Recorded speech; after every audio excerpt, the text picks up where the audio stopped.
Commodore, czy jak to się teraz ładnie mówi, Commodore. Generalnie C64 to właśnie ten komputer, który mogę z czystym sumieniem nazwać moim ukochanym. Tym wyczekiwanym za dziecka, upragnionym i w końcu otrzymanym komputerem mojego dzieciństwa. Wiem, że każdy, praktycznie każdy z oglądających kanał Retrogralni, każdy z Was taki ukochany sprzęt posiada. Niekoniecznie musi być to C64, może być to Atari, Spectrum, Amiga, ba nawet niekoniecznie musi być to komputer, może być to konsola NES, SNES, Pegasus czy pierwsze PlayStation. Jednak wiem, że właściwie każdy z Was coś takiego ma, więc pewnie możecie sobie wyobrazić moje uczucia do Commodorka. I tak się akurat zdarzyło, że właśnie dzisiaj, po prawie 35 latach od momentu, w którym pierwszy raz spotkałem się z taką maszyną i trochę więcej niż po 30 latach, odkąd ostatnie egzemplarze opuściły fabrykę Commodore, zapukał do mnie kurier. Może nie do końca do mnie, bo nie wiedziałem, czy będę, więc wpisałem w zamówieniu adres naszego muzeum. Zapukał do nas kurier, mając w ręku zupełnie nowe, dopiero co wyprodukowane, zupełnie oficjalne Commodore 64, a dokładnie Commodore 64 Ultimate w wariancie Starlight. Zapraszam więc na wspólne przeżycie pierwszych momentów z C64U oraz też na głębsze się z nim zapoznanie, bo film zapowiada się na dość długi. A jakby Was coś tam mniej interesowało, to możecie zawsze przeskoczyć kawałek, bo przygotowałem dla Was odpowiednie rozdziały. To co? Zaczynamy?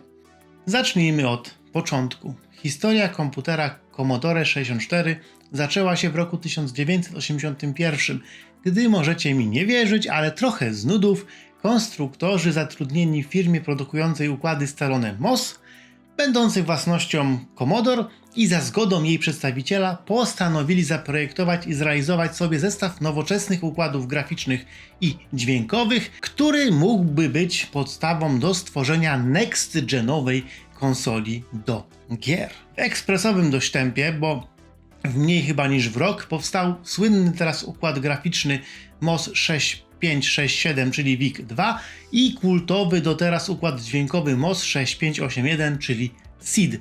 Pierwszy posiadał naprawdę niezłe możliwości graficzne. Niezłe jak na czasy późniejsze. Jak na rok 81 to były naprawdę sensowne, dobre możliwości graficzne, takie next-genowe. Drugi miał wręcz nieziemskie możliwości muzyczne. Oba miały być wraz z nieśmiertelnym procesorem MOS 6502 podstawką dla konsoli, którą można by nazwać takim komodorowskim chyba NES-em, która nawet się tak trochę z cichacza i dosłownie na chwilkę pojawiła na rynku pod nazwą Commodore Max. Jednak gdy z tą ideą jej twórcy trafili przed biurko Jacka Tramiela, prezesa Commodore, pod koniec 1981 roku, jego odważna decyzja zmieniła świat. Stwierdził on, że wydawanie konsoli nie ma sensu i on sobie życzy jednak komputer i żeby miał wbudowane nie 2-4 KB RAMu, ale 64 KB RAMu. Szczęki wszystkim na ziemię opadły. Możecie się teraz zastanawiać, dlaczego opadły, ale w roku 1981 komputery domowe to miały po 4, 8, 16 KB pamięci, może rozszerzone do 48 KB, tak na wypasie, jak ktoś zaszalał. A tutaj Tramiel zażyczył sobie 64 KB i to na standardzie. I jeszcze dodał, że życzy sobie tego komputera na wiosnę. I jak sobie zażyczył, tak zrobiono.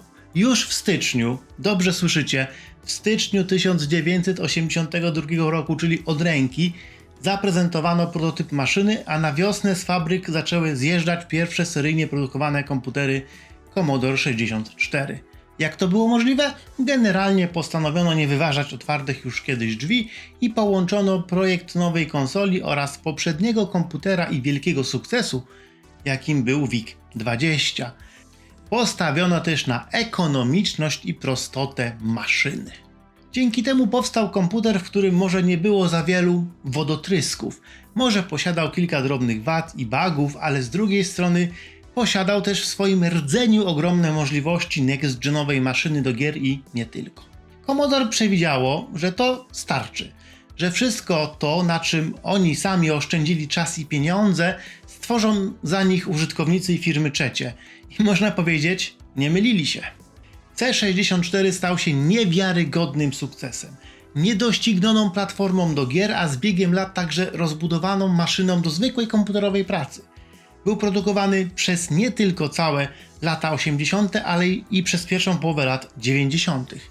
Jego rola przez te 12 lat powoli zmieniała się z maszyny marzeń poprzez topowy komputer domowy, później standard w każdym domu, a na końcu na rzecz, którą można kupić za niewielkie pieniądze dziecku, żeby mogło pograć sobie w tysiące gier i może złapać bakcyla na programowanie. Przez ten czas komputer przeszedł tylko niewielkie zmiany, takie jak unowocześnienie procesu produkcji, czyli przejście na nowsze wersje tych samych układów, poprawienie błędów działania SID-u, czy zmiana kształtu obudowy tak z 2 razy. Jednak nadal było to praktycznie to samo C64 co na początku. Ile wyprodukowano sztuk? W roku 2002 C64 trafiło do Księgi Rekordów Guinnessa jako komputer, który sprzedano w ilości 30 milionów egzemplarzy. Taka liczba pada często, ale jest to, bądźmy szczerze, bajdurzenie. Jack Tramiel czasami podawał liczbę 22-33 miliony. Same dokumenty Commodore mówią o 17 milionach, ostatnie badania wskazują bardziej na 12 milionów sztuk. Jednak nawet te mniejsze liczby pozwalają uznać C64 za najpopularniejszy bezkonkurencyjnie komputer lat 80. i topową maszynę do grania, może za NES-em i w okolicach Atari 2600. Niestety, jego historia skończyła się nagle wraz z upadkiem i bankructwem firmy Commodore w 1994 roku. Chichotem historii jest fakt, że w tamtym momencie produkcja C64 była jednym z niewielu biznesów, na którym padająca firma jeszcze zarabiała. Powiedziałem, że skończyła się historia, ale to jest oczywiście głupota. Skończyła się może jego oficjalna historia, bo sam Commodore 64 tak naprawdę nigdy nie zszedł ze sceny i nadal jest komputerem żywym, na którego co roku powstają dziesiątki gier, programów, dem i akcesoriów i między innymi dlatego mógł on oficjalnie powrócić w roku 2025 jako Commodore 64 Ultimate. Nowe Commodore przychodzi do nas w takim szarym pudełku i muszę powiedzieć, że jak tylko takie pudełko zobaczyłem na zdjęciach u ludzi, którzy już otrzymali ten sprzęt, to pomyślałem sobie tylko jedno, no jest to idealne pudełko stworzone po to, żeby ktoś nam je na sortowni ukradł. Nie jest też zbyt dobrze zabezpieczone przed uszkodzeniami, czy nawet przed wilgocią. Tutaj nowa firma Commodore tak trochę chyba średnio zabezpieczyła swoje przesyłki podczas transportu. I jeszcze jedna ciekawostka, jako producent wypisany jest MOS Technology zamiast Commodore. Też w sumie nie wiem dlaczego. W środku natomiast znajdziemy już pudełko właściwe. Jest tutaj już naprawdę kolorowo. To opakowanie nawiązuje do tych starych opakowań Commodore, których w Polsce chyba za bardzo nie było. Ja pamiętam, że myśmy mieli przynajmniej na końcu lat 80., na początku lat 90. takie raczej białe opakowania. To tutaj jest chyba takie bardziej na amerykańsko-angielską modłę. Tutaj widzicie, mam pewne uszkodzenia pudełka, które powstały podczas transportu. Na szczęście moja sztuka doszła cała, ale zdarzają się przykre wypadki, które można już niestety zobaczyć sobie na sieci. Nowy Commodore można kupić w 3 wersjach. W podstawowej wersji beżowej, w trochę bardziej rozbudowanej kolorystycznie i świecącej LEDami wersji Starlight oraz w takiej wersji na bogato Founders Edition. One oczywiście różnią się tylko obudowami, tym czy mają LEDy, czy mają złotą plakietkę i czy dostajemy przy nich tutaj certyfikat właściciela pierwszej edycji Commodore. Nie ma co czekać, zajrzyjmy do środka, a w środku co tutaj znajduje się? Znajduje się kartka nas witająca, widać w tle komputer, a z boku mamy pudełko na akcesoria. To zabawne, ale tutaj naprawdę się martwiłem, że tych akcesoriów nie będzie, ponieważ są przypadki już w sieci, czy raczej na sieci, wyszczególnione, gdzie okazywało się, że pracownicy Commodore zapominali o tym pudełku, czy raczej jego zawartości. Ale ja chyba mam pełne. Chociaż jest takie trochę sfatygowane, być może przez transport, albo jakby ktoś już kiedyś otwierał i dokładał mi te akcesoria. W środku znajdziemy naklejeczki. No, bardzo fajnie, że takie naklejeczki nam tutaj Commodore dorzuciło. W końcu wydaliśmy kupę kasy na ten komputer. Kabelek HDMI w takim markowanym opakowaniu, ale nie jest to w sumie nic aż tak specjalnego.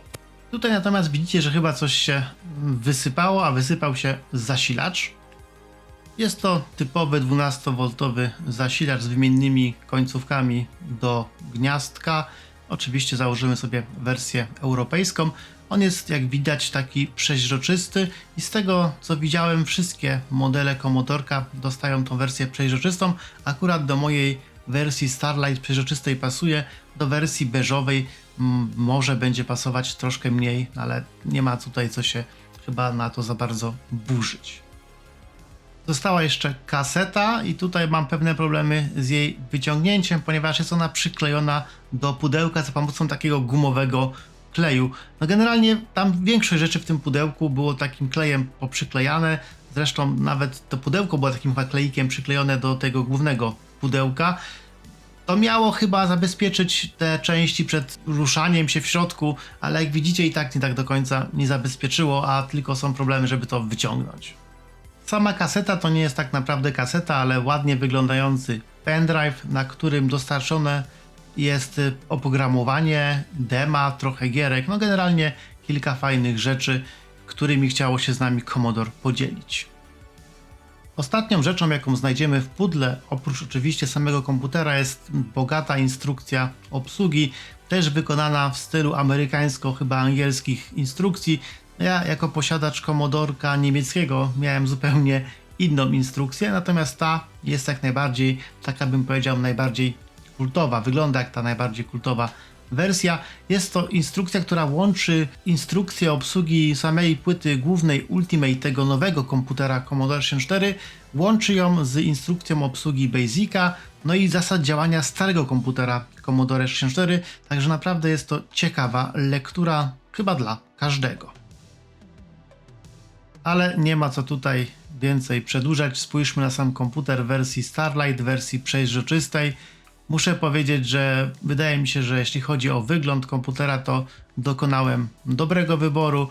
Wiem, że znajdą się tacy, którzy powiedzą, że wersja beżowa, która wygląda identycznie praktycznie jak komputer z roku 82, to byłaby bardziej chyba historycznie akuratna wersja.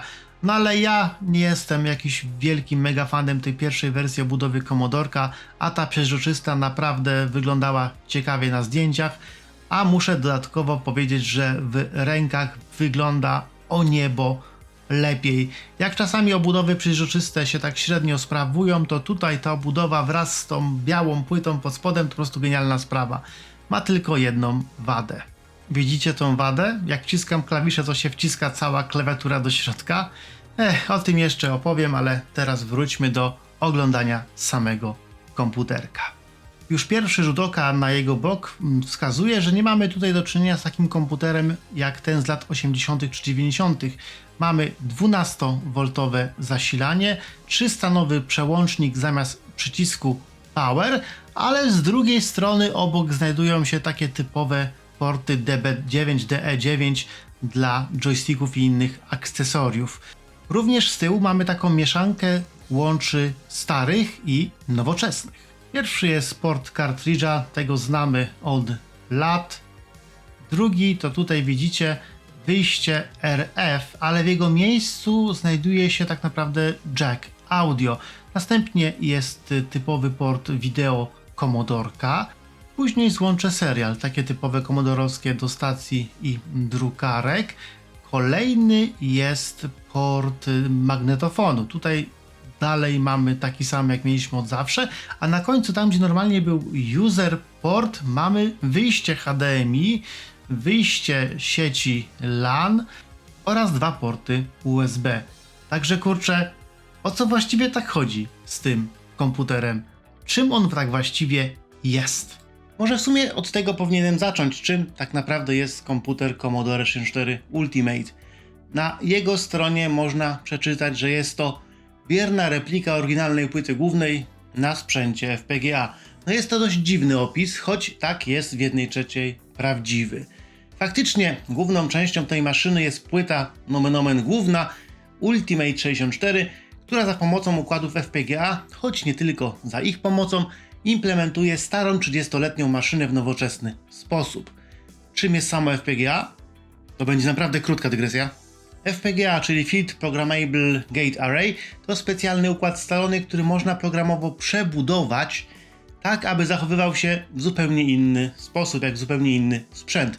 W kontekście starych komputerów oznacza to, że zamiast tylko udawać ich działanie w programie, jak robią to klasyczne emulatory, FPGA odtwarza, a przynajmniej może odtwarzać, stara się odtwarzać ich elektronikę na poziomie układów logicznych. Procesor, układy dźwięku, grafiki czy kontrolery pamięci są rekonstruowane tak, jakby naprawdę istniały w krzemie, tylko w nowoczesnym chipie. Dzięki temu emulacja na FPGA jest bardzo wierna oryginałowi.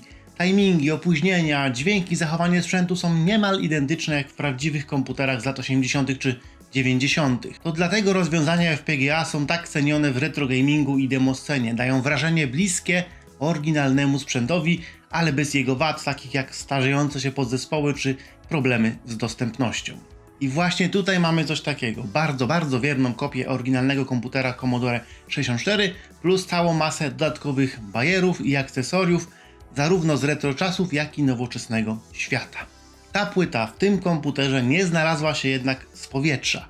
Jest to bowiem ostatnia wersja projektu Ultimate 64 autorstwa Gideona Zweizera, którego historia sięga roku 2017. Projektu, nie Gideona.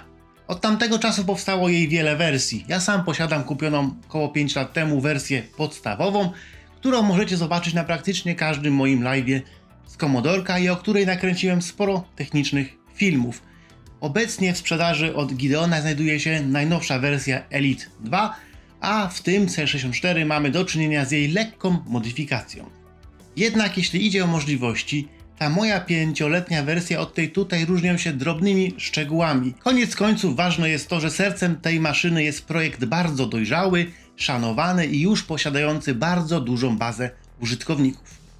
A skoro już wiemy, co znajduje się w środku tego komputera, przynajmniej teoretycznie, to możemy go otworzyć i sprawdzić, zobaczyć dokładnie, jak wygląda najnowsza płyta Ultimate 64, wykonana specjalnie na potrzeby komputera Commodore 64U. To co? Zajrzyjmy. Tak wygląda nasza płyta. Tak szczerze, sercem tego komputera jest ta czarna płytka. To tutaj znajdują się główne układy FPGA i inne pomocnicze. To tutaj siedzi cały ten nasz komputer Commodore 64. Wszystko naokoło to tak naprawdę dodatki. Gideon wrzucił nam tutaj nawet dosyć fajne takie opisy. Pokazał, gdzie znajduje się CPU. CPU znajduje się w tym głównym układzie FPGA. Wskazał też, gdzie mamy pamięć RAM, gdzie generowane jest analogowe wideo, gdzie generowane jest cyfrowe wideo, gdzie jest obsługa audio, gdzie jest obsługa paletek. W każdym razie mamy tutaj bardzo fajną modułową budowę, a mała uwaga, jeśli przyjdzie Wam ten komputer i coś może nie będzie do końca w nim poprawnie działać, to warto tą płytkę docisnąć, bo czasami w transporcie może ona trochę się obluzować. Oprócz tego mamy szereg ciekawych złączy, potrzebnych złączy, jak złącze do klawiatury, jak złącze na kartę SD, bardzo wygodna sprawa. Możemy też włożyć jeden pendrive do środka, tak samo jak kartę SD i mieć dwa dyski w środku. Tutaj mamy głośniczek, z którego wydają się dźwięki na przykład stacji dysków. Super ważna i ciekawa sprawa to tutaj te dwie podstawki ZIF, do których możemy włożyć oryginalne układy SID, zarówno stary jak i nowy. I ja oczywiście przełożyłem swojego starego i nowego SID-a ze starego Ultimate'a 64 do mojego nowego C64 Ultimate, bo lubię te analogowe brzmienie w tym komputerze. No chyba nie jest to żadna tajemnica. Mamy też port na klawiaturę taką oryginalną z Commodorka, tutaj akurat nie używany. Wyjście na diodę Power, też o dziwo nieużywane, o czym jeszcze wspomnę pewnie troszkę później. A tutaj mamy wyjście user portu. Do tego wyjścia trzeba podłączyć taką specjalną przejściówkę, którą też można kupić zarówno u Gideona, jak i na stronie Commodore.net. Tutaj natomiast są podłączenia do diod LED, zarówno na obudowie pod spodem, tam pod płytą główną, jak i do klawiatury. A jakby ktoś się interesował, tutaj mamy układ ESP32, czyli serce Wi-Fi naszego komputera. Ominąłem może kilka portów deweloperskich i takich mniej ważnych, ale co miałem Wam pokazać, chyba to pokazałem. Mniej więcej tak ta płyta się prezentuje. Tutaj jeszcze możemy znaleźć pamiątkowe podpisy osób z tym projektem związanych. No ale nie samą płytą główną komputer stoi. Potrzebna jest jeszcze obudowa i klawiatura. Skąd wzięły się te? Obudowa to produkt australijskiej firmy Retro Fusion, która sprzedaje takowe chlabakowe sztuki w przeróżnych kolorach. W tym też w beżowym i przeźroczystej wersji. Złota wersja to ekskluzyw dla nowego Commodore. No tutaj nie ma chyba się za bardzo co rozwodzić. Obudowy są śliczne i są idealnymi odwzorowaniami oryginałów. Super usprawnieniem, które zauważyłem, metalowymi gwintami do skręcania obudowy i mocowania klawiatury. A klawiatura jest autorstwa firmy CBM Staff, której właścicielem jest Jim Drew, znany z projektów crowdfundingowych poświęconych tej tematyce. Normalnie zawsze mówiłem, że jeśli idzie o jego klawki, to są one idealne. Natomiast w przypadku C64U mamy mały problem, a właściwie dwa, choć łączone. Oba te problemy dotyczą w tym momencie komputerów w wersji Starlight i prawdopodobnie też w wersji Thunders, choć to jeszcze jest niepotwierdzone, bo nikt jeszcze tych nie miał w rękach. Na czym on polega? Na zastosowaniu przeźroczystego PCB jako podstawy do klawiatury. To samo w sobie nie jest niczym złym, jeśli nie zapomni się, że takie PCB jest dużo bardziej elastyczne niż zwykłe płytki. Dużo bardziej elastyczne. Niestety Commodore i Jim chyba o tym fakcie zapomnieli. Powoduje to, że nawet przy poprawnym zmontowaniu klawiatury naciśnięcie klawisza, szczególnie na jej środku, prowadzi do jej całkowitego zagłębienia się w tym miejscu, nawet o kilka milimetrów. Płyta z klawiszami nie ma po prostu o co się od spodu opierać. Powiedziałem, że przy prawidłowym zmontowaniu. Ale mamy też drugi problem. Zdarzają się też dość często egzemplarze, w których płytkę klawiatury przykręcono śrubami tak mocno, że wybrzuszona jest ona jeszcze w górę. Tą wadę można częściowo poprawić, rozkręcając i skręcając całą klawiaturę od nowa, ale generalnie trzeba szczerze powiedzieć, że Commodore dało tutaj ciała. Widać, że chyba tam nikt tego nie przemyślał i nie testował.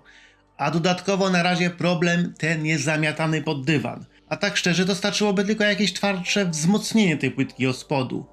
Coś, co zresztą ludzie teraz sami starają się dostarczyć za pomocą superglue, kleju na gorąco albo wydruków 3D. Nie ukrywam, że ja u siebie też taki wydruk 3D zastosowałem, ale nie ten dostępny na sieci, zrobiłem trochę mniej monstrualny i generalnie to pomogło, ale nie o takie Commodore walczyliśmy. Jeśli problem ten nie zostanie zadresowany w super ekskluzywnej złotej wersji dla bogaczy, no to będzie trochę zabawne. Reasumując ten kawałek filmu, mamy komputer, który jest płytą od Ultimate, obudową od Retro Fusion i klawiaturą od CBM Staff. Ale na komputerze jest zdecydowanie napisane Commodore 64 z firmy Commodore, a ta przecież zbankrutowała w roku 1994. Jak to więc możliwe?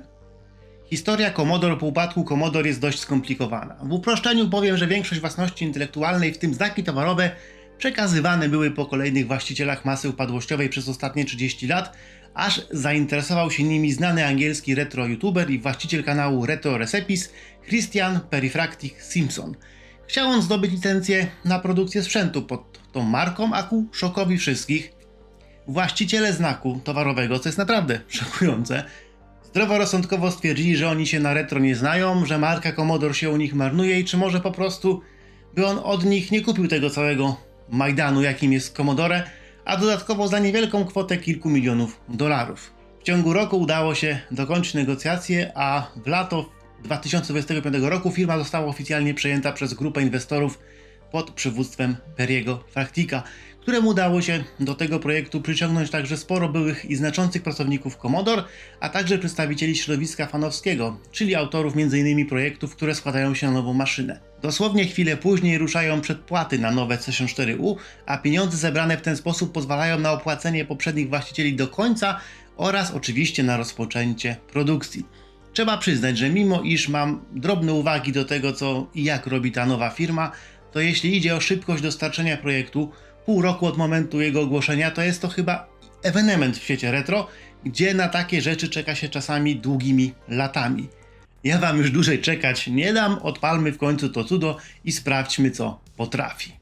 No to co, odpalmy komodorka, wystarczy tutaj z boku przycisnąć kołyskę, przycisk kołyskowy, albo w górę, albo w dół, to nie ma żadnego znaczenia.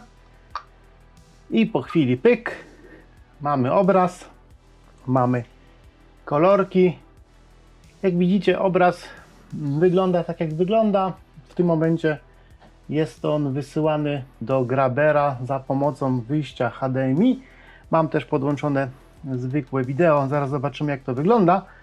Natomiast jak widzicie, tak defaultowo komodorek nam świeci kolorami tęczy.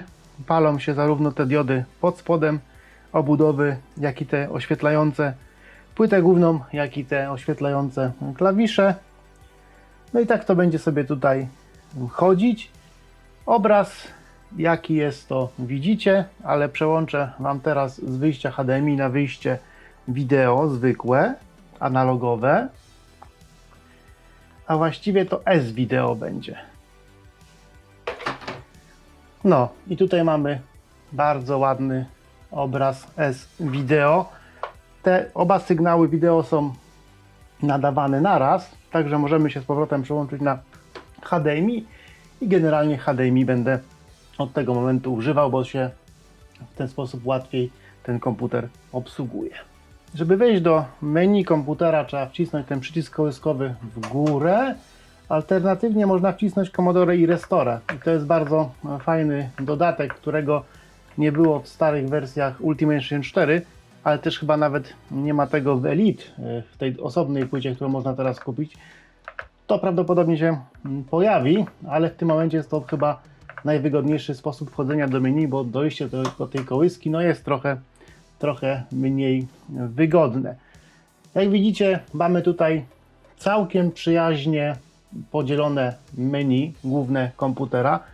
To też jest duży update w stosunku do starszych wersji płyty głównej, bo choć Gideon robi naprawdę świetne płyty, to jeśli chodzi o umiejscowienie rzeczy w menu, no to generalnie było tam zawsze duże zawieszanie.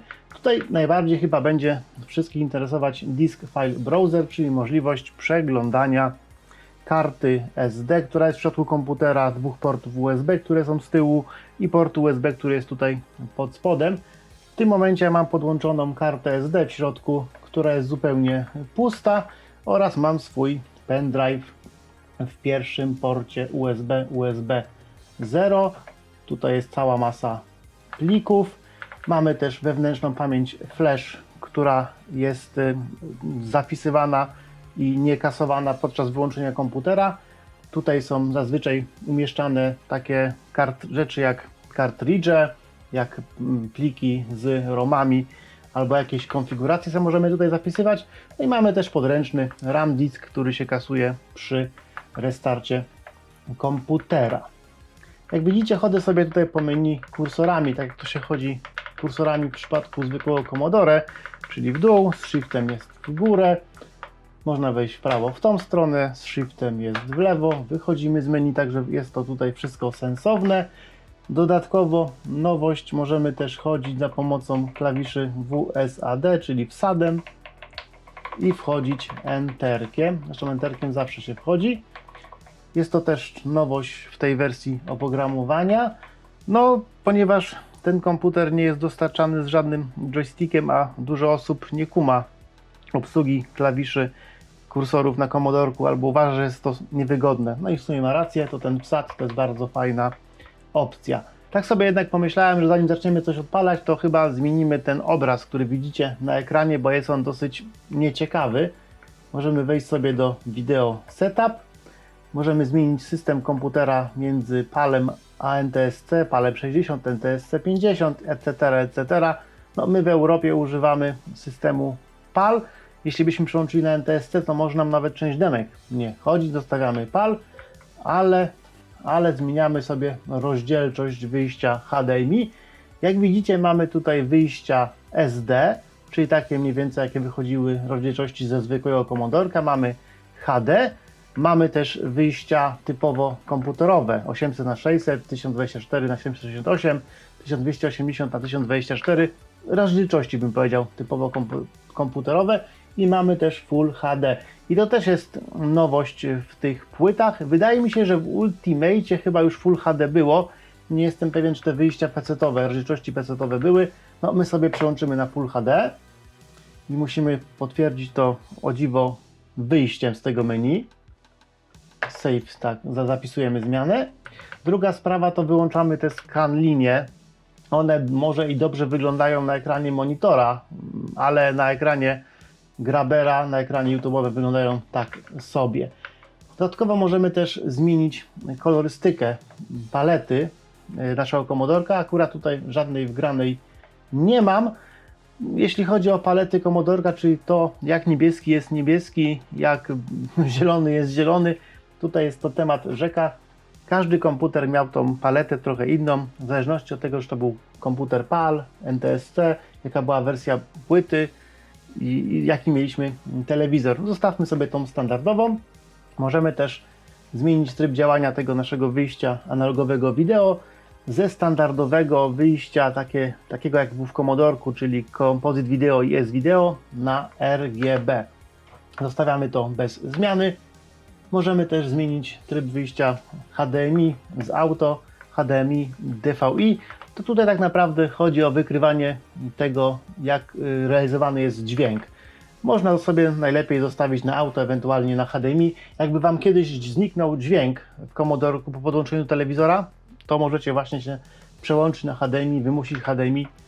To powinno sytuację naprawić. Jeszcze raz zapisujemy zmiany i tak będziemy chyba od tego momentu tutaj sobie na naszym komodorku działać. Dobra, wejdźmy jeszcze raz do browsera, wejdźmy do naszego pendrive'a, no i tutaj możemy bawić się w to, co jest tutaj najmocniejszą stroną tego komputera, czyli odpalanie gierek i demek. Jeśli chodzi o to, co ten komputer potrafi odpalać, to tak naprawdę potrafi odpalać praktycznie wszystko. Jestem ciekaw, czy w instrukcji obsługi te pliki są wylistowane. Jak najbardziej są. Działają nam obrazy dyskietek D64, D71, D81. Działają nam również obrazy dyskietek G64 i G71, a także nam działają pliki DNP, to są obrazy dysku twardego. Dodatkowo mamy też obsługę plików CRT, czyli kartridży, plików kasetowych TAP i T64 oraz plików SID. Jest chyba jeszcze kilka innych plików, które są tutaj odczytywalne, ale te podstawowe to są właśnie te. Może odpalmy jakieś demko z pliku D64. Tutaj się nic nie zmieniło przez ostatnie 7 lat. Gdy odpalimy Run Disk, to nam się automatycznie podmontuje dyskietka i napisze nam się Load. Być może słyszycie, że z wewnątrz komputera wydobywają się takie dźwięki, jakby pracowała stacja dyskietek. Tam w środku jest ten głośniczek i on właśnie udaje stację. Jest to dosyć wygodna emulacja, dosyć, że tak powiem, nawet emulacja sensownie zrobiona. Takie mniej więcej dźwięki byśmy słyszeli z prawdziwej stacji, gdybyśmy wygrywali ten program, to demko. No i co, odpala nam się demko. Można powiedzieć, jesteśmy zadowoleni. A jeśli chcemy teraz wyjść z powrotem do menu głównego komputera, to musimy wcisnąć tą kołyskę w górę, albo jak mówiłem, Commodore i Restore i wróciliśmy do naszego browsera, nawet do miejsca, w którym jesteśmy. Zawsze możemy wcisnąć F1, jeśli znajdujemy się w tym menu, by wejść do takiego podręcznego menu obsługi komputera i stąd możemy go na przykład zrestartować. Dobrze. Jeśli chcemy wrócić do tego głównego menu, to musimy chyba wcisnąć Run Stop. A jak już się znajdujemy w tym menu, to możemy sobie zajrzeć od razu do wbudowanych stacji dyskietek, z których używamy. Mamy tutaj dwie stacje. Stację A, która jest w tej chwili włączona, i stację B, która w tej chwili jest wyłączona. Możemy zmienić sobie model stacji, możemy sobie zmienić numer stacji w systemie, możemy też zmienić oprogramowanie stacji, możemy też zmienić oprogramowanie ROM stacji, kernel stacji. No, najczęściej można go zmienić na przykład GFIDOSa, który znacznie bardzo przyspiesza działanie stacji. No, standardowo w samym Commodorku wbudowane są tylko ROMy oryginalne od Commodore. Te GFIDOSy to ja sam już jakiś czas temu dograłem. Mamy też możliwość dołożenia RAM-u, zmieniania kilku innych opcji. No, na razie za bardzo chyba nie musimy się tutaj w to zagłębiać. Ważne jest to, że te stacje są dwie i są to doskonałe, nawet nie emulacje, ale implementacje tych stacji w FPGA, więc działają one idealnie z obsługą wszystkich sztuczek. Każde demko nam się dzięki temu odpali. Oczywiście dyskietek nie musimy od razu uruchamiać, możemy też dyskietkę sobie zamontować, czyli fizycznie włożyć do napędu. Jak taką dyskietkę sobie zamontujemy, no to mamy normalnie do niej dostęp z komputera i możemy sobie wyświetlić jej zawartość. W każdej chwili możemy zmienić dyskietkę na inną dyskietkę, zamontować drugą dyskietkę. Jak nas gra właśnie poprosi na przykład o zmianę dyskietki, to posługujemy się tą możliwością.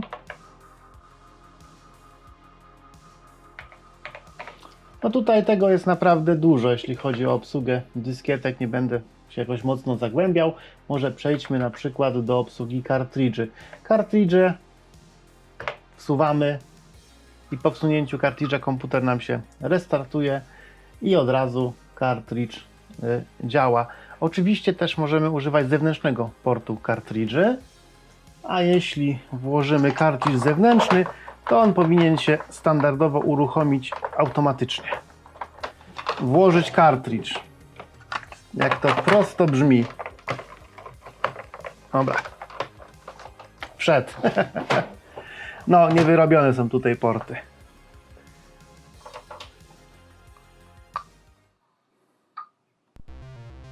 No i mamy od razu odpalony kartridż tutaj włożony.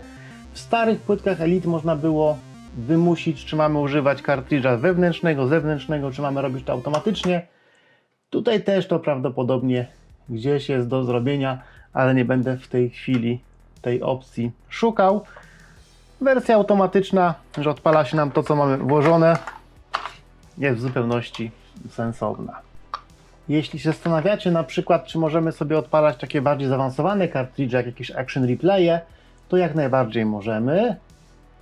Ja tutaj chyba nawet sobie wgrałem takie kartridże. Powiedzmy co, Action Replay. Odpalmy kartridż. I jak wiecie, w tych kartridżach jest ten drugi przycisk, przycisk Freeze, który jest też tutaj w Commodorku i on jest emulowany za pomocą wciśnięcia tej kołyski z boku w dół. Także możemy sobie wcisnąć przycisk Freeze i nam to ślicznie działa.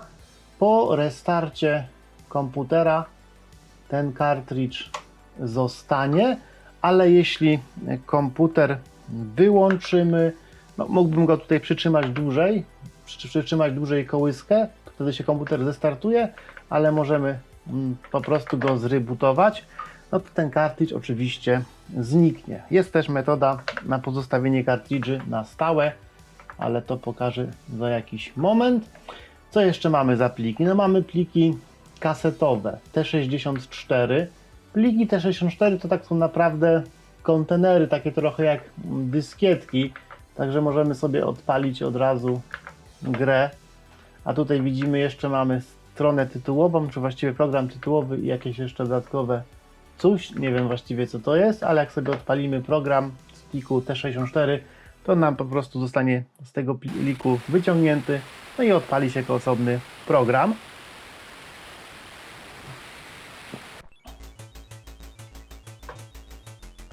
No i mamy tutaj trainera do Giany. Jest też tutaj obsługa plików TAP, czyli takich, bym powiedział, bardziej oryginalnych plików kasetowych. Mamy chyba taki plik tutaj na tym zewnętrznym pendrive'ie. Pliki TAP to są takie naprawdę kasety. Po prostu to są dane z kasety. Także jeśli wpiszemy tutaj run tape, to odpali nam się load i zacznie to działać, ale może zrobimy to ręcznie. Powiedzmy, że chcę taką kasetę wgrać, to muszę wpisać load. Teraz muszę wejść do menu i kasetę puścić. I ona w tym momencie i ona w tym momencie powinna nam się puścić i się, że tak powiem, powinno zacząć wgrywać, ale nam się tutaj zaskakuje, komputer zawiesił z jakiegoś powodu. O, widzicie? Niby kurczę, super maszyna, ale jednak drobne problemy z nią występują. Spróbujemy to zrobić jeszcze raz. Sprawdzę może na początku, czy to się wgra bezpośrednio, jeśli użyjemy run zamiast start. Run to wykona to polecenie za nas. Tak, i jak zrobiłem run, to widzicie, zaczyna się wczytywać program. Nawet z głośniczka leci dźwięk kasety. No i takie wczytywanie jest bardzo długie. Ale poczekamy chociaż do nagłówku. Ok, mamy nagłówek. Normalnie byśmy wczytywali dalej, ale my sobie ten komputer zresetowaliśmy. Kaseta chyba cały czas powinna się w sumie toczyć. Nie, wyłączyła się. Także jeszcze raz spróbujmy to jeszcze raz odpalić. Także spróbujmy to jeszcze raz odpalić ręcznie. Zobaczymy, czy tym razem zadziała. Start take. O, tym razem zadziałało. Także widzicie, to był jakiś przypadek. No, maszyna jest prawie idealna, ale jednak czasami potrafi się coś tutaj zawiesić. No i się ślicznie ładuje. No i chyba tyle, jeśli chodzi o spojrzenie na browser. To ma być tylko takie rzucenie okiem na ten sprzęt. Teraz może przejrzymy inne menu. Dzięki temu będę mógł Wam powiedzieć, co ta maszyna potrafi. Tylko może zacznę trochę to nie w kolejności, jaka jest po kolei, bo niestety ta kolejność by nam nie wyszła na dobre. Ok, możemy sobie zmienić ustawienia Commodorka. Zmienić to, jaki jest kernel Commodorka, czyli system operacyjny. Jest standardowy, czyli non. Oraz mogę sobie na przykład ustawić GFIDOSa, którego wgrałem wcześniej do pamięci flash. Możemy sobie zmienić basic. Możemy sobie zmienić czcionkę. Możemy tutaj na stałe ustawić jakiś cartridge. W tym momencie jest non, a jakbyśmy tu ustawili jakiś cartridge, to komputer by nam się od razu uruchomił z tym cartridge'em wrzuconym. No można sobie na przykład FX Fast Load ustawić, dzięki temu będziemy mieli od razu szybką stację dyskietek. Możemy uruchomić rozszerzenie pamięci RAM, może być to GeoRAM albo REU. Możemy zmienić wielkość pamięci tego rozszerzenia. Turbo Boost to możliwość zwiększenia prędkości Commodorka nawet do 64 MHz. Jest to takie komodorkowe turbo. Nie jest to pełne komodorkowe turbo. W Commodore, jeśli chodzi o turbo, to był taki cartridge, który nazywał się Super CPU, ale on oprócz tego, że zwiększał prędkość działania procesora, bo miał drugi procesor w sobie, to jeszcze zmieniał typ procesora. Tam był trochę rozszerzony procesor firmy chyba WDC. Tego w tym komputerze teraz nie ma, także wszystkie rzeczy, które mamy dostępne na sieci na Super CPU, zazwyczaj nam i tak nie zadziałają, chyba że nie obsługują, chyba że nie używają zaawansowanych funkcji, dodatkowych funkcji tego nowego procesora. Za to możemy komputer po prostu przyspieszyć nawet do tych kilkudziesięciu megaherców. Video setup już sobie omawialiśmy. Audio setup to jest generalnie bardzo długi i ciężki temat, no ale tak rzucając okiem możemy sobie ustawić głośność wszystkich źródeł dźwięku, jakie są w tym komputerze, a mamy tutaj dwa wbudowane SID-y, nawet więcej niż dwa wbudowane SID-y emulowane. Mamy tutaj dwa SID-y, te prawdziwe, które Wam pokazywałem wcześniej. Mamy też osobno sample, mamy osobno dźwięki z stacji dyskietek, dźwięki kasety. Możemy też te dźwięki przesuwać z lewa na prawo. Speaker mixer to jest ten wbudowany w środku głośniczek. Tutaj też możemy sobie ustawić, czy chcemy słyszeć z niego tylko dźwięki stacji dyskietek i kasety, czy też chcemy usłyszeć z niego po prostu dźwięki komputera. Tutaj mamy konfigurację wbudowanych w środku tych naszych dwóch podstawek. Ja mam tutaj wrzucone, jak widzicie, dwa SID-y, stary i nowy, ale w tym momencie sobie wyłączę, bo nie chcę Wam w tym momencie grać starymi moimi seedami oryginalnymi, tylko chcę, żeby ten komputerek grał sobie sam, także to sobie wyłączymy. Ale możemy te seedy włączać i wyłączać.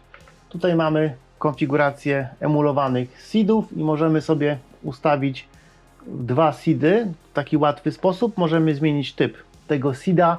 Mamy tutaj 2 konfiguracje seedu nowego, 2 konfiguracje seedu starego i 3 konfiguracje z takiego typowego seedu z Ultimate 64. Te konfiguracje to jest tak naprawdę charakterystyka dźwięku, działania filtrów, że tak powiem. To sobie można tutaj ustawić w zależności od potrzeb. Możemy też zmieniać rezonans filtrów, możemy ustawiać to, jak mają być nakładane na siebie waveformsy, czy to ma być niepoprawnie robione, jak robił to stary seed, czy ma być to poprawnie robione, jak robił to nowy seed. A tutaj mamy możliwość grania samplami w taki stary sposób, który jest już teraz nieużywany. To była taka pewna sztuczka na starych seedach. Jak widzicie, to jest w tym momencie włączone. No tutaj każdy fan dźwięku z Commodorka może sobie poustawiać, co mu się tam podoba. Adresacja seedów. W tym momencie moje wszystkie seedy są na tym samym numerze D400. Oznacza to, że one wszystko grają to samo. Tutaj możemy się pobawić, jeśli chcemy grać w Commodorkiem w stereo.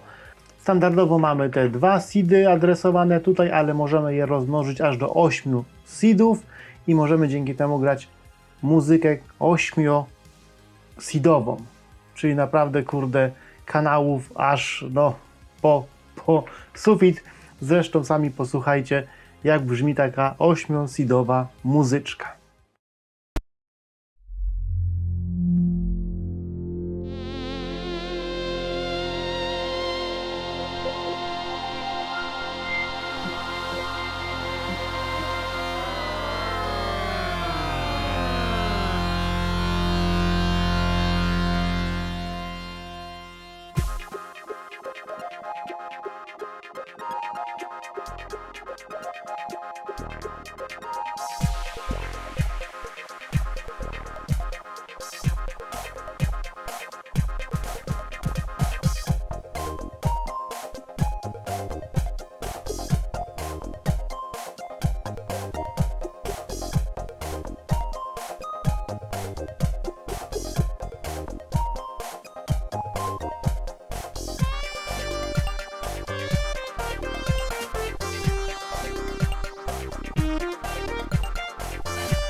O samej konfiguracji tych seedów i adresacji nie będę mówił, bo to jest naprawdę temat na osobny odcinek, który zresztą kiedyś już nawet nagrałem.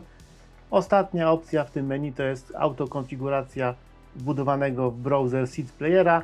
Ją lepiej mieć włączoną, a tutaj możemy zdecydować, czy mają grać seedy te emulowane, czy ewentualnie te prawdziwe, które mamy włożone. No, przy okazji może posłuchajmy jakiejś muzyki takiej normalnej, którą będzie grało nasze Commodore. Przy okazji ustawię tak jak lubię, żeby ten komputer grał, czyli na pierwszym seedzie będzie grał stary seed, na drugim seedzie będzie grał nowy seed. O, tak to jest fajnie zrobione. I w audio mikserze jeden gra trochę na lewo, drugi gra trochę na prawo. To się zgadza. I posłuchajmy jakiejś muzyczki, oczywiście najlepiej Gianni Sisters.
Dużo się mówi o tym, jak działają te wbudowane SID-y, ulti-SID-y na FPGA.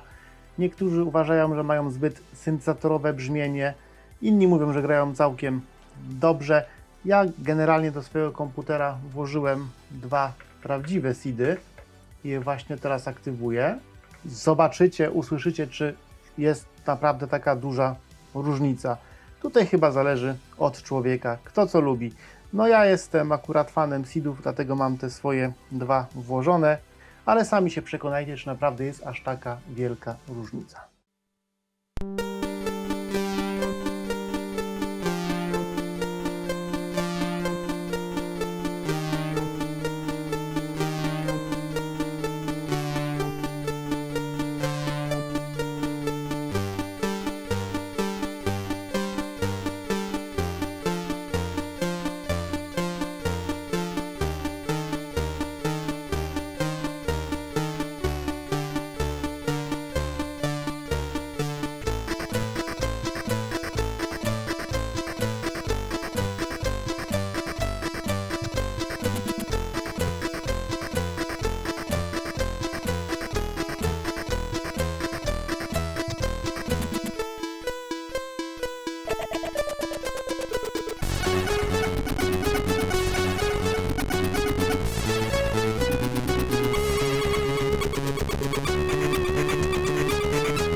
To wszystko można sobie samemu ustawić, w zależności jak się podoba.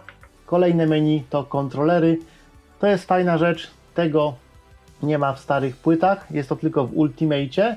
Możemy po pierwsze zamienić kolejność portów joysticka, co jest super fajne, bo wiecie, że w Commodorku losowo używany jest joystick pierwszy albo drugi.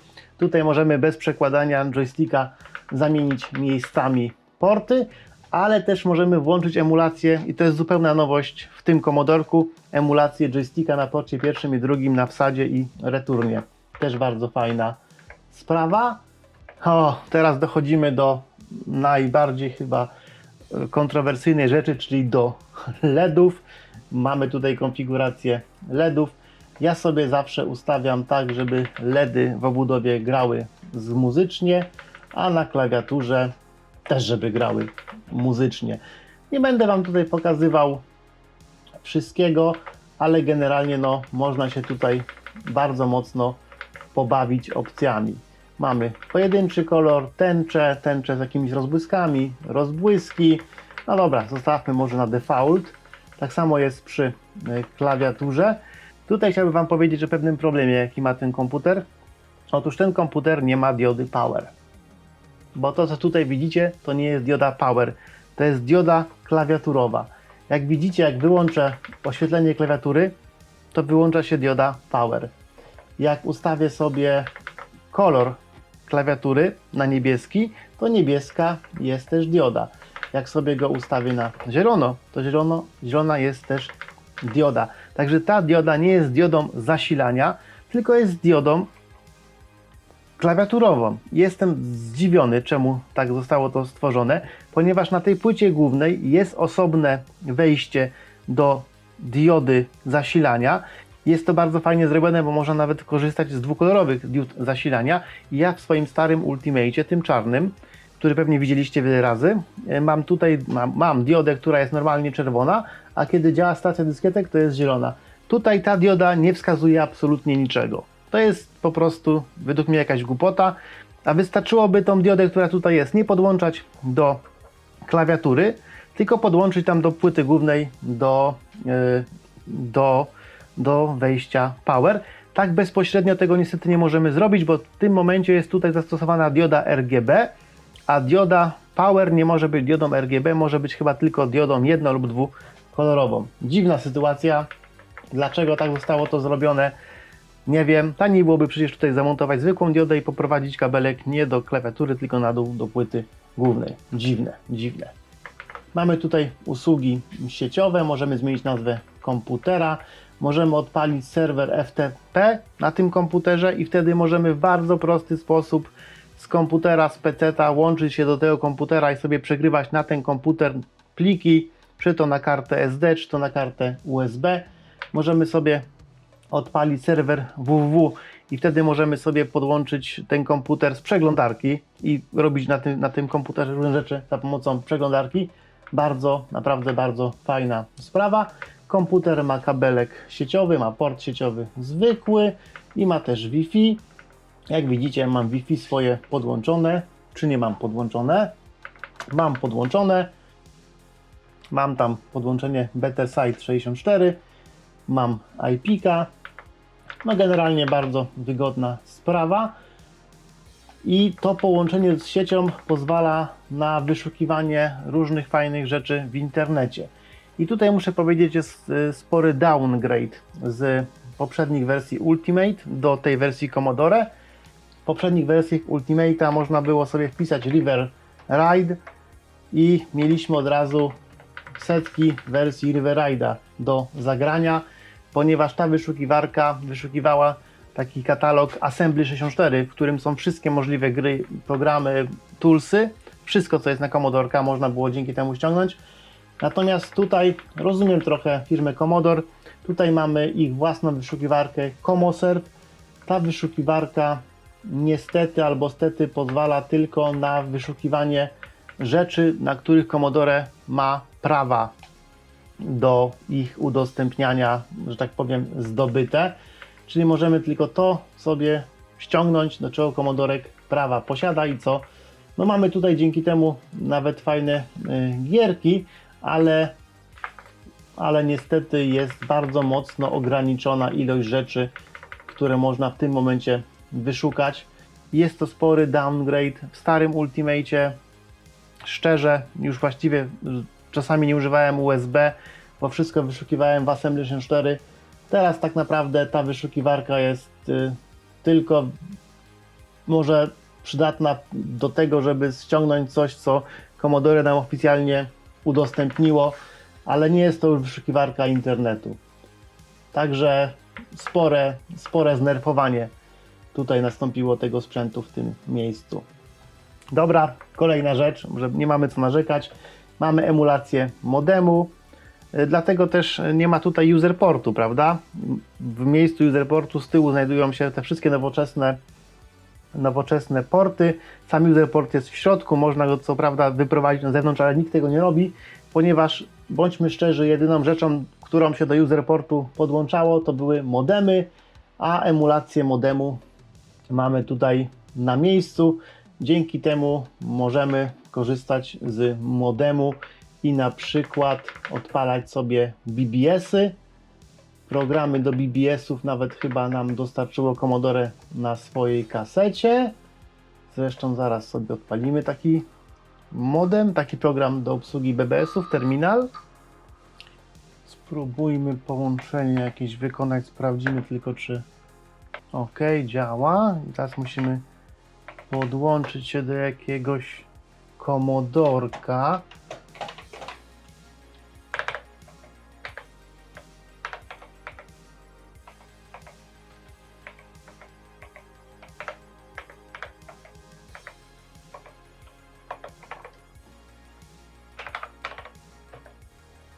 No, w końcu mamy połączenie. No, nie będę tutaj dalej się tym bawił, ale chciałem Wam tylko pokazać, że BBS-y działają. Co ważne, mamy też obsługę wirtualnych drukarek. Możemy sobie taką drukarkę wirtualną uruchomić i wtedy ona będzie zapisywała nam pliki PNG, albo pliki ASCII, albo pliki RAW na naszego wybranego pendrive'a. Możemy też sobie ustawić, jaką będziemy emulować drukareczkę. Też bardzo fajna rzecz. Jeszcze mamy tutaj możliwość zmiany interfejsu użytkownika z freeze na overlay na przykład. To jest interesująca opcja, której zazwyczaj nie używam. O, widzicie? Teraz nam się Commodorek pojawia z boku. Zamiast zasłaniać cały ekran. Nie lubię tej opcji. Zdecydowanie wolę mieć tak ustawienia. I ostatnia rzecz to System Information, gdzie możemy przeczytać o wszystkim, co mamy ustawione w komputerze. To co, przejdźmy z tą recenzją dalej. Wychodzi mi z tego chyba taki film kolos, no ale co począć?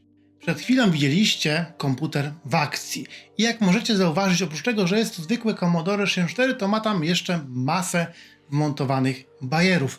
Tak dla pewności i spokoju ducha oraz biorąc pod uwagę fakt, że mogliście się znudzić poprzednią częścią filmu i ją przeskoczyć, wymienię je tutaj po kolei. Mamy po pierwsze implementację dwóch stacji dyskietek, z których każda może być modelem 1541, 71 i 81 wraz z możliwością podmiany ich ROMów i korzystaniem z turbo. Wbudowany browser obsługuje pliki D64, D71, D81 i G64. Jeśli do komputera podłączymy prawdziwą stację dysków, możemy z niej jak najbardziej korzystać, tylko musimy pamiętać, by wyłączyć wbudowaną o takim samym numerze. C64U ma też wbudowane narzędzie do kopiowania dyskietek do obrazu D64. Po drugie mamy emulację magnetofonu z pomocą plików TAP, które możemy ładować z browsera automatycznie albo ręcznie. Dodatkowo, jeśli podłączymy do komputera prawdziwy magnetofon, możemy, wbrew temu co jest napisane w instrukcji obsługi, oprócz standardowego używania go jak zwykłego magnetofonu, przechwytywać dane z niego i zapisywać je do plików TAP oraz zapisywać pliki TAP na magnetofon, czyli na kasetę. Po trzecie mamy możliwość odpalania obrazów kartridży z plików ROM oraz plików CRT, tych znanych z emulatora Vice. Lista obsługiwanych typów kartridży jest naprawdę długa, od zwykłych kartridży 8-16 KB i Ultimax, poprzez popularne kartridże Final, Action Replay, Epix, Ocean, nawet działa kilka Blackboxów, po wsparcie dla Easy Flasha. Trzeba jednak pamiętać, że nie mamy tutaj 100% pokrycia, mogą zdarzyć się pliki CRT, które się nam nie odpalą. Możemy zawsze jednak włożyć prawdziwy kartridż i taki nam powinien zadziałać, tak na 99%, bo też oczywiście mogą się zdarzyć drobne niekompatybilności. Tutaj chyba też powinienem wspomnieć o obsłudze rozszerzenia pamięci REU i GeoRAM, która jest także wbudowana w maszynę, a także o trybie Turbo, który jest zubożałą wersją rozszerzenia Super CPU. Daje tylko boost w megahercach, a nie dodaje dodatkowych poleceń CPU, bo nie emuluje dodatkowego procesora W65C816S, a tylko przyspiesza ten wbudowany w FPGA. Po czwarte mamy emulację drukarek, co jest myślę bardzo fajną opcją, bo mało kto drukarkę do Commodorka w domu posiada. Dzięki emulacji możemy zapisać obrazki i tekst do plików. Mamy też dostępne kilka modeli drukarek i kilka opcji do zabawy. Oczywiście możemy też podłączyć do komputera prawdziwą starą drukareczkę. Po piąte, co pokazywałem, mamy emulację modemu, co w sumie pewnie dla większości jest tylko bajerem, ale musicie wiedzieć, że sporo dostępnych w sieci BBS-ów działa właśnie na komputerach Ultimate 64. Userport, do którego podpinało się zazwyczaj modemy, to ten jedyny, który nie jest wyprowadzony na zewnątrz komputera, ale można sobie dokupić odpowiednią przejściówkę, tylko że 90% przypadków użycia dla tej przejściówki to modemy. A należy jeszcze pewnie wspomnieć o portach joysticków, które są zgodne nie tylko z joystickami, ale i z innymi akcesoriami, jakie chcielibyśmy do nich podpiąć. Myszkami, piórami świetlnymi czy paletkami, wiosełkami. Kiedyś był mały problem z podpinaniem współczesnych przejściówek z DED B9 na USB, ale został on rozwiązany już dawno temu. Dlatego ja na przykład do obsługi Geosa używam współczesnego Maustera wraz z myszką bezprzewodową.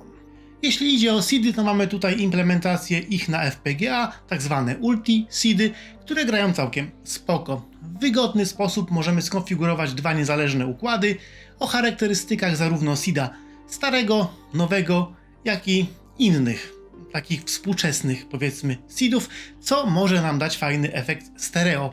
Przy odrobinie kombinowania możemy te dwa SIDy rozmnożyć do 8, ale bądźmy szczerzy, to bardziej sztuka dla sztuki. Jeśli nie podoba nam się granie Ultisida, na płycie mamy 2 wygodne sloty ZIF, do których możemy włożyć oryginalne układy. Mogą one grać zamiast Ultisidów, wraz z nimi lub niezależnie od nich, jak nam się podoba. C64U ma też wbudowane opcje sieciowe, port Ethernet 100 megabitów oraz sieć Wi-Fi z układu USB32. Pozwala to na między innymi emulowanie wspomnianego modemu, ale także umożliwia odpalenie na komputerze usługi FTP do przegrywania plików, usługi web i telnet do zdalnego sterowania, wysyłania streamów z obrazem i dźwiękiem do komputera. Jak pamiętam, są tam jeszcze jakieś dane programistyczno-deweloperskie, API restowe, ale szczerze tutaj nie będę już tego tematu rozwijać, bo to jest temat rzeka, właściwie kilka rzek. C64U posiada też integrację z zewnętrzną wyszukiwarką plików web od Commodore, która serwuje wybrane dema, gry, narzędzia, muzykę i tym podobne, do których prawa posiada firma Commodore. Wcześniej w przypadku płyt Ultimate zamiast tego mieliśmy dostęp do wyszukiwarki Assembly 64, która pozwalała na przeszukiwanie właściwie wszystkich dostępnych na sieci materiałów, w tym pirackich. Także tutaj mamy mały downgrade. To chyba większość podstawowych funkcji tej maszyny, no pewnie o czymś zapomniałem, bo tych mniej oczywistych, czy raczej mega niszowych jest jeszcze trochę, ale chyba na ten moment to wszystko. Czas na jakieś podsumowanie. Wiem, że czekacie na odpowiedź na najważniejsze pytanie, czy zakup nowego Commodorka się opłaca? Opłaca się. Jak mi to wyszło? Do końca ubiegłego roku najtańsza beżowa wersja C64U kosztowała $300, teraz jest to $350, co po przeliczeniu na nasze i dodaniu VAT wynosi 1325 lub 1550 zł. Gdybyście w tym momencie mieli możliwość kupienia podzespołów, na które składa się ten sprzęt, to wydalibyście na klawiaturę 565 zł, na obudowę 450 zł i na płytę 1066 zł, czyli w sumie ponad 2000 zł. 1500 a 2000 to pewna różnica. Moja wersja to Starlight. Ona kosztowała 300, teraz kosztuje $350, czyli odpowiednio jest to 1550 zł i 1760 zł. Dalej jest to mniej niż 2000, nie wspominając o tym, że cena sprzętu z LEDami byłaby i tak ciut wyższa. Dodatkowo pamiętajcie, że oprócz komputera dostajecie pamiątkowe pudełko, instrukcję obsługi, naklejki i tym podobne bajerki, które też swoje kosztują. Jeśli oczywiście macie już w domu jakiegoś C64 dawcę czy leżącą wolno klawiaturę, obudowę, to teoretycznie możecie kupić samą płytę od Gideona.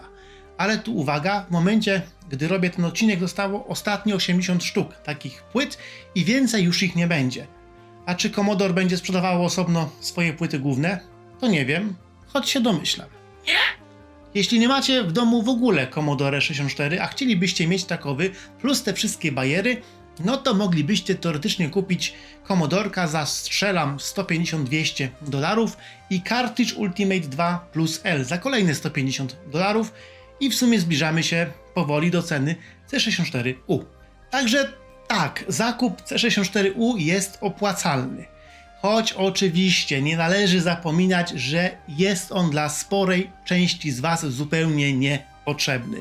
Jakieś 7 lat temu wyraziłem taką opinię o samym kartridżu Ultimate 2 Plus, później o płycie Ultimate 64 i dalej mogę to samo powiedzieć o Commodore 64 Ultimate. Tutaj nazwa tego sprzętu dobrze mówi o jego przeznaczeniu. Ultimate.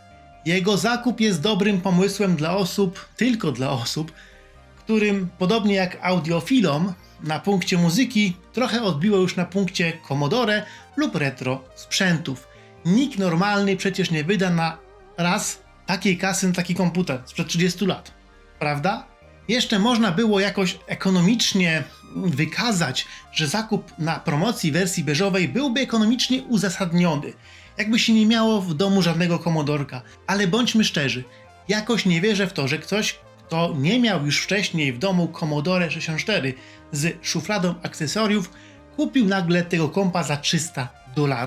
Natomiast jeśli macie w domu już komputer z płytą Ultimate 64, jak ja, albo jak co po niektórzy, z płytą Ultimate 64 Elite, to zakup tego nowego kompa to fanaberia. I jakoś musimy żyć z tymi naszymi zakupami jako pelikany, komodorowskie pelikany.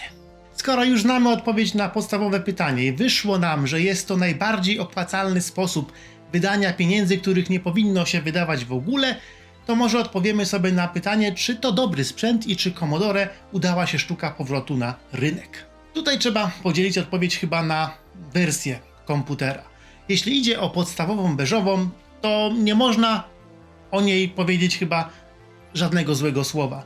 Nie można mieć nic do niej do zarzucenia. Każdy, kto ją kupił i nie przyjdzie do niego uszkodzona, bo jak mówiłem na początku filmu, Commodore przeoszczędziło moim zdaniem na zabezpieczeniu wysyłek, będzie mega zadowolony. Osobiście nie widziałem jeszcze jej na żywo, ale w sieci nie udało mi się znaleźć ani jednego złego słowa o tym sprzęcie. Z wyjątkiem znowu sposobu zapakowania akcesoriów na klej na gorąco. To idealna kopia starego Commodore zapakowana w przepiękne pudełko, gotowa od razu do działania, plus jeszcze fajne akcesoria. Ta maszyna robi efekt wow. Dodam tylko, że tych egzemplarzy sprzedało się najwięcej, bo ponad 11 000 sztuk, także te 11 000 ludzi będzie mega zadowolonych ze swojego zakupu. Jeśli idzie o wersję Starlight, jaką ja kupiłem, a kupiłem ją specjalnie dla wyglądu, który być może nie jest klasyczny, być może LEDy w komputerze mogą być nadużywane, ale dla osób takich jak ja, którzy swój głód klasycznych Commodore zaspokoili już dawno temu, to te nowoczesne opakowanie naprawdę może się podobać. Szczególnie, że serio wygląda ten komputer ślicznie.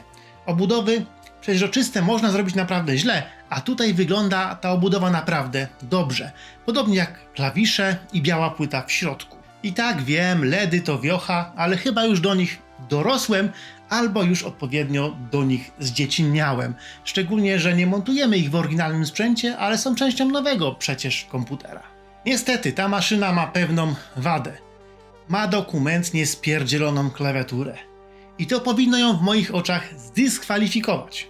To jest niewiarygodne, żeby wydając taką kasę dostać do swoich rąk taki bubel. Szczerze powinienem być niepomiernie wzburzony i rzucać mięsem i każdego, kto będzie miał taką reakcję, zupełnie zrozumiem. Nie wiem niestety dlaczego, ale jednak mnie to jakoś to wzburzenie ominęło. Machnąłem ręką, rozkręciłem i skręciłem klawiaturę, wydrukowałem sobie podstawkę, wzmocnienie w 3D i temat dla mnie się zakończył.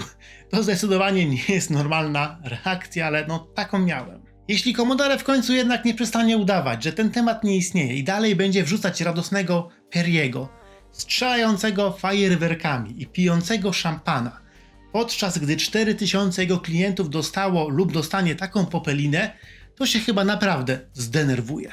Każdy posiadacz przeźroczystego komputera powinien otrzymać wysłany na koszt Commodore zestaw naprawczy, którym może być prosta przeźroczysta ramka do przykręcenia od spodu klawiatury, która powinna sprawę rozwiązać. Prosto i elegancko. I powinna być od razu częścią tego projektu. Czemu tego nikt nie protestował? Na zakończenie, jak już się troszkę uspokoiłem, to powiem wam jeszcze o wersji Founders, która kosztuje $550 i wyposażona jest w półprzeźroczystą, złotą obudowę, takie same złote klawisze oraz inne dodatki rodem jak z Dubaju, jak na przykład złoty wisior. Na początku filmu powiedziałem, że coś mnie w działaniu nowego Commodore boli i to jest właśnie ta wersja komputera. I nie dlatego, że jest absurdalnie droga i trochę bez sensu, bo wersje ekskluzywne mogą takie być, ale dlatego, że jest ona nazwana mianem wersji fundatorskiej, a osoby kupujące ją dostają specjalny certyfikat do komputera. Tylko kurczę, czy moje dolary i dolary pozostałych kilkunastu tysięcy osób, które kupiły inne wersje maszyn, są mniej fundatorskie od tych tutaj za złote maszyny? Jak Perry wydawał te 3 miliony dolców, jakie zarobił na przedsprzedaży, na ostateczny zakup Commodore, które w zaufaniu, że komputery dostarczy za pół roku, dali mu wszyscy kupujący, to używał tylko tych ze złotych maszyn, czy z jednej kubki? To wszystko do mnie jakoś tak do końca dobrze nie przemawia. Natomiast zabawne będzie, jeśli te zakupione 3700 sztuk złotych komputerów Commodore będzie posiadać też tak wyginającą się klawiaturę. A jeśli szybko ktoś tam nie skombinuje w tych wspomnianych wcześniej przeze mnie wzmocnień, to inaczej być nie może. Może być więc z tego niezła imba. Ale poczekamy, aż w końcu zaczną tą wersję klientom wysyłać. Na zakończenie, tak zupełnie bez skryptu, jeśli mnie zapytacie, czy ja żałuję zakupu tego komputera, mimo iż posiadam już bardzo fajny komputer na bazie płyty Ultimate bez Elite, to powiem wam, że nie żałuję. Naprawdę, gdy na niego patrzę, to sprawia mi on dużą radość. I wiem, że trochę przez ostatnie 1,5 godziny, czy ile ten film będzie miał, nie wiem w sumie ile będzie miał, narzekałem, ale niech to nie przykryje tej mojej generalnie radości z faktu tego zakupu. I kończąc trochę bardziej pozytywnie, żegnam się z wami, pozdrawiam, Borg Retrogralnia.